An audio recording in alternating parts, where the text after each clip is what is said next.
नमस्कार मित्रों, काफ़ी लंबे अरसे बाद मैं आप सभी से फेसबुक पे रूबरू हो रहा हूँ। चूँकि राजनीतिक होने के नाते मेरा प्रयास हमेशा से रहा है कि उन राजनीतिक मुद्दों पे हम लोग बात करें जहाँ पर आपको स्वयं में भी उन मुद्दों पे किसी से संवाद करने की ज़रूरत महसूस होती होगी। मित्रों, 2-3-4 ऐसी घटनाएं इस बीच घटित हुई हैं देश के अंदर जो काफ़ी चर्चा में हैं और उनसे कहीं न कहीं से देश की जो राजनीतिक व्यवस्था है, राजनीतिक व्यवस्था से इतर जो सामाजिक ताना बाना है, और तीसरी बात जो वैश्विक परिदृश्य पे हमारी अपनी खुद की, हमारे अपने देश की, हमारे देश के लोकतंत्र की विश्वसनीयता की जो बात है, कहीं न कहीं इन मुद्दों पे सियासी मामला काफ़ी गर्म है। एक बहुत बड़े घटनाक्रम के तहत कांग्रेस के पूर्व अध्यक्ष आदरणीय राहुल गांधी जी की भारत जोड़ो यात्रा, एक मुहिम जिसमें तकरीबन 4000 किलोमीटर की यात्रा देश के दक्षिणी छोर से स्टार्ट करके और देश के टॉप छोर, उत्तरी छोर तक पहुंचकर जनता के बीच जिन्होंने संवाद स्थापित किया और भारत को जोड़ने, भारत में रह रहे तमाम संप्रदाय, तमाम क्षेत्र, तमाम धर्म के लोगों को एक साथ जुड़े रहने की जिस भावना के साथ उनकी यात्रा चली थी, वो काफ़ी चर्चा में रही और सुर्खियों में रही। भारत जोड़ो यात्रा के बाद मैं आपको बता दूं, मैं पहली बार फेसबुक पे लाइव हो रहा हूं और अपनी बात रख रहा हूं। उसके तत्काल बाद जिस तरह से संसद में राहुल गांधी के तमाम वक्तव्य आए और इसी बीच जब भारत जोड़ो यात्रा देश में चल रही थी, इसी बीच देश ही नहीं पूरे विश्व के बड़े उद्योगपति अडानी, गौतम अडानी के व्यवसाय को लेकर एक बड़ा खुलासा होता है देश के अंदर और वैश्विक स्तर पर इसकी चर्चा और इसकी धूम रहती है। अमेरिकी एक एजेंसी है हिंडनबर्ग, जिसने अपनी रिपोर्ट गौतम अडानी के व्यवसाय को लेके जारी की। याद रखिएगा, ये वही हिंडनबर्ग है जिसने इससे पहले भी दर्जनों बड़े व्यवसायियों, कारोबारियों के व्यावसायिक तरीकों का उसने रिपोर्ट जारी किया था और 99% लोग, जिसमें हिंडनबर्ग की रिपोर्ट प्रकाशित हुई थी, उसमें मुझे लगता है कि 99% सबके व्यवसाय चौपट हो गए। लेकिन चौपट होने के पीछे हिंडनबर्ग की मुझे नहीं लगता कि ये मंशा कभी रही होगी कि हमको इनका व्यवसाय चौपट करना है। सही बात थी कि उसको अपना असलियत, उस औद्योगिक घरानों का, उनके व्यवसाय की असलियत जनता के बीच में लाना हिंडनबर्ग का अपना मोटो होता है। और जिस तरह से अडानी को लेकर हिंडनबर्ग की रिपोर्ट आई, अडानी के तमाम सेल कंपनियों के खुलासे हुए और किस तरह से चीज़ों को डाइवर्ट करके, किस तरह से चीज़ों को घुमा करके अडानी के फर्म में तमाम जगहों से पैसे निवेश कराए गए, फ्लक्चुएट कराया गया। जो भी शेयर मार्केट में जो चीज़ें सर्कुलेट हुई और जिस तरह से शेयर मार्केट में उठापटक के उस दौर में अडानी ने अपने अपने शेयरों की डिमांड बढ़वाई, जिस तरह से उसकी फर्जी क्रेडिबिलिटी बढ़ाई, वो रिपोर्ट आने के बाद जिस तरह से चीज़ें एकाएक शुरू हुई और 15-20 दिनों के अंदर, और अभी तक लगातार जो एसेट था अडानी का वो गिरता रहा। विश्व के तीसरे सबसे अमीर आदमी की लिस्ट में शुमार करने वाले अडानी 25वें 26वें पायदान पे आ जाते हैं। भारत जोड़ो यात्रा, हिंडनबर्ग की रिपोर्ट और संसद में अडानी को लेके और अडानी और प्रधानमंत्री मोदी जी के रिश्तों के लेके राहुल गांधी के एक के बाद एक सवाल कहीं न कहीं से सरकार को बुरी तरह उलझा रहे थे और बुरी तरह घेर रहे थे। और इसी बीच 2019 इलेक्शन के दौरान कर्नाटक के कोलार में जो एक पब्लिक मीटिंग में राहुल गांधी जी की एक पब्लिक मीटिंग में राहुल गांधी जी ने खुद जिस तरह से तमाम मोदी सरनेम के लोगों को, जैसे नीरव मोदी,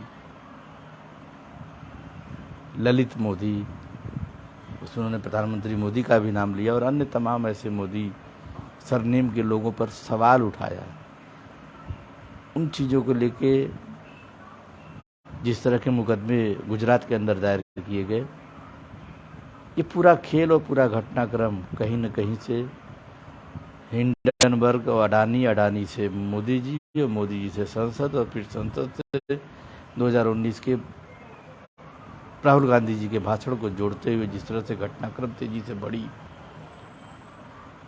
और जिस ढंग से जो अधिकतम सजा हो सकती है मोदी सरनेम के बयान को देखते हुए गुजरात की सूरत कोर्ट ने किया, कहीं न कहीं से आपको सोचने पे और यह विचार करने पे मजबूर करता है कि एक ऐसे राजनीतिज्ञ जिसका अच्छा खासा इतिहास संसद के अंदर रहा हो, जो किसी देश की बड़ी पार्टी का मुखिया रहा हो, और एक हल्के से बयान पे, ऐसा बयान जो राजनीतिक था और राजनीतिक मीटिंग में बोला गया था, जिसका संज्ञान इस तरह से नहीं लिया जाना चाहिए था, कोर्ट ने बड़ा सख्ती से ले लिया। और कोर्ट ने जब सज़ा सुनाई और सज़ा सुनाने के बाद जितना फौरी तरीके से लोकसभा के अंदर जो लोकसभा का सेक्रेटरीट है उसने जिस तरह से कार्रवाई करी राहुल गांधी जी के ऊपर, वो चिंताजनक था। जस्ट उसके बाद राहुल गांधी को उनका अपना बंगला खाली करने का मामला, तो ये एक राजनीतिक इशू रहा जो पिछले कुछ दिनों से देश में सियासी माहौल गर्म किए हुए है। जब राहुल गांधी जी के इस मुद्दे से थोड़ा सा आगे और इतर बढ़ते हैं तो देखते हैं कि इसी बीच केजरीवाल अचानक हमलावर होते हैं प्रधानमंत्री मोदी के ऊपर और उनकी डिग्री को लेकर सवाल होता है। सवाल वाजिब है या गैर वाजिब है, ये उतना महत्वपूर्ण नहीं है जितना प्रधानमंत्री का अपनी खुद की डिग्री को लेकर अपनी चुप्पी है, और वो चुप्पी संदेह और सवाल दोनों पैदा कराती है। मेरा मानना है डिग्री क्या थी, कितनी है, ये सेकेंडरी मैटर है। जो भी डिग्री है वो वैलिड है या नहीं, ये महत्वपूर्ण मुद्दा है। और इन्हीं विवादों के बीच में एक नया मामला आता है नवरात्रि के दिनों में, रामनवमी के दिन जिस तरह से देश के तमाम राज्यों में, गुजरात में, बिहार में, बंगाल में एवं अन्य राज्यों में भी कुछ छुटपुट घटनाएं जिस तरह से रामनवमी के दिन घटित हुई, और ये सांप्रदायिक घटनाएं थीं, कहीं न कहीं से यह इस पूरी प्रक्रिया को, देश की जो पूरी व्यवस्था है, चूँकि 2024 का इलेक्शन बेहद नज़दीक है, उसको देखते हुए चाहे राहुल गांधी की सदस्यता छीने जाने का मामला हो, रामनवमी के दिन हिंसा का मामला हो,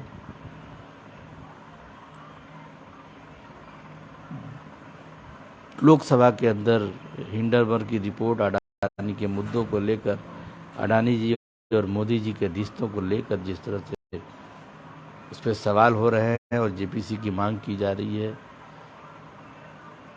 ये मामले हों,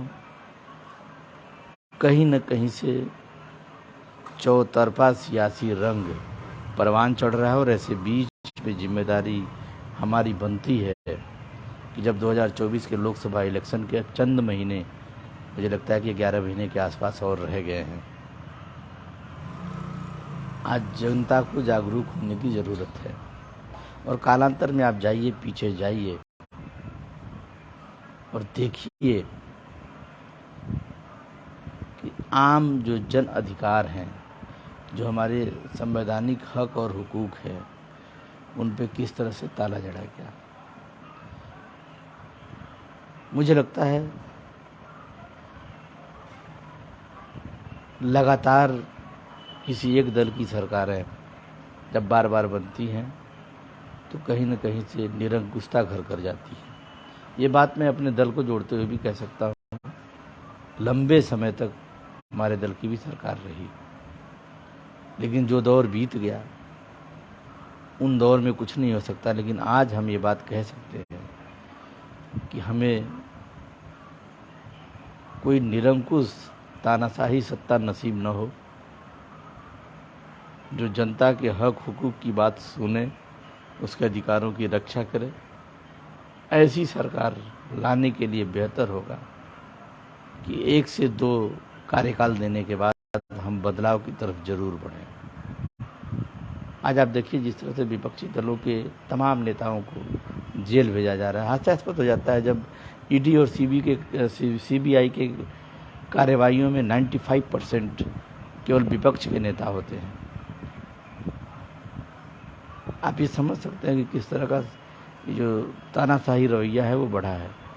क्या हम इस रवैये को और बढ़ने के लिए इस मौजूदा सरकार को एक मौका और देंगे? यह सोचने वाली बात है। जब देश के आम आवाम सड़कों पर किसान आंदोलन कर रहे थे, नोटबंदी में जब लोग मारे मारे फिर रहे थे, 3 कृषि कानूनों को ज़बरदस्ती जब हमारे ऊपर थोपा जा रहा था, जीएसटी जैसे मुद्दे, आज जीएसटी के दायरे में एक एक चीज़ को लाया गया है। हर बात पे हम टैक्स दे रहे हैं। हम नहीं चाहते, जनता नहीं चाहती, लेकिन फिर भी ये हमारे ऊपर थोपी जा रही है। तो कहीं न कहीं से ये निरंकुशता के दायरे में आता है। समय कम है, 10-11 महीने बहुत नहीं होते हैं। मुझे लगता है कि आप सभी को खुद से, हमारे कहने या किसी की बात सुनने से नहीं, स्वयं मूल्यांकन करने की ज़रूरत है कि देश की जो राजनीतिक स्थिति है, जो व्यवस्था है, वो कैसे चल रही है। क्या आज सत्ता पक्ष हमारे रोजगार की चिंता कर रही है? क्या उसने हमको रोजगार सृजन करके दिया? क्या उन्होंने जो अपने पूर्व के वादे थे, जिसमें किसानों की आय दोगुनी करने की बात की, वो पूरा हुआ? महिलाओं की सुरक्षा की बात जिस दावे के साथ की गई थी, क्या वो पूरा हुआ? तमाम भ्रष्टाचारियों के द्वारा जो काला धन जमा किया गया स्विस बैंक में, जिसको 100 दिन के अंदर लाने की बात कही गई, क्या वो ख़त्म हुआ? डॉलर के सापेक्ष में रुपए को मजबूत करने की जो नसीहत दी जा रही थी, क्या उस पर अमल हुआ? तमाम ऐसी चीज़ें हैं जिन पर हमको, देश की जनता को, लोगों को स्वयं विचार करना होगा, आकलन करना होगा। कहीं न कहीं से चीज़ों को समझने की ज़रूरत है। आज जिस तरह से रोज़गार छीना जा रहा है, जिस तरह से हमारे सामने जो विकल्प हैं वो कम होते जा रहे हैं, इसमें मुझे लगता है कि आने वाली सरकारों में जब बार बार सरकारों में बदलाव करते हैं तो कहीं न कहीं से चीज़ें अच्छे ढंग से इम्प्लीमेंट होती हैं। आज ज़रूरत है, मैं उन तमाम राज्यों को धन्यवाद दूंगा, वहाँ की जनता को, जो हर बार सत्ता बदल देते हैं। और निश्चित तौर पे ऐसे राज्य विकास की राह पर भी हैं। तानाशाही और निरंकुशता हमारे ऊपर हावी न हो, इसके लिए बेहतर है कि हम स्वयं देश की व्यवस्था के बारे में सोचें। मित्रों, उम्मीद है कि आप सभी इस मामले पे चिंतन करेंगे और हर व्यक्ति का, देश के हर नौजवान का, हर नागरिक का ये कर्तव्य आज बन जाता है, क्योंकि राजनीति से ही देश का पूरा ढांचा चलता है। ऐसे में राजनीति में रुचि सबकी होनी चाहिए। आप राजनीति करें या न करें, लेकिन राजनीति को समझने की ज़रूरत आपको ज़रूर है। और विशेष तौर पे नौजवानों को राजनीति में शरीक भी होना चाहिए, और न शरीक हों तो राजनीति की समझ ज़रूर होनी चाहिए। देश में व्यवस्थाएं कैसे चल रही हों, हमारे लिए कितना लाभप्रद है या नहीं है, कितना नुकसानदायक है, इन सब चीज़ों पे आपको समझना होगा। वह देश जो तकरीबन 65 लाख करोड़ों का कर्जा 2014 से पहले ले चुका था, वह आने वाले अभी तत्काल के 2014 के बाद की 60 सालों में 85 लाख करोड़ रुपए का कर्जा ले चुका है। हमारी नीति कैसी है? डॉलर का रेट आप देख रहे हैं, डीजल, पेट्रोल और गैस की महंगाई आप देख रहे हैं। इन सब से निजात दिलाने वाली वो सरकार 5 साल सत्ता में तो रही, आने वाले 5 साल भी उन्होंने अपने जुमलों से आपसे छीन लिया। और अब अगला 5 साल 2024 में फिर से शुरू होगा। मुझे लगता है कि आप एक जागरूक नागरिक की हैसियत से एक बार अमल करेंगे। सत्ता कैसी होनी चाहिए, किसकी होनी चाहिए, सामाजिक समरसता, देश की उन्नति कैसे होगी, इस पे आपको खुद विचार करना होगा।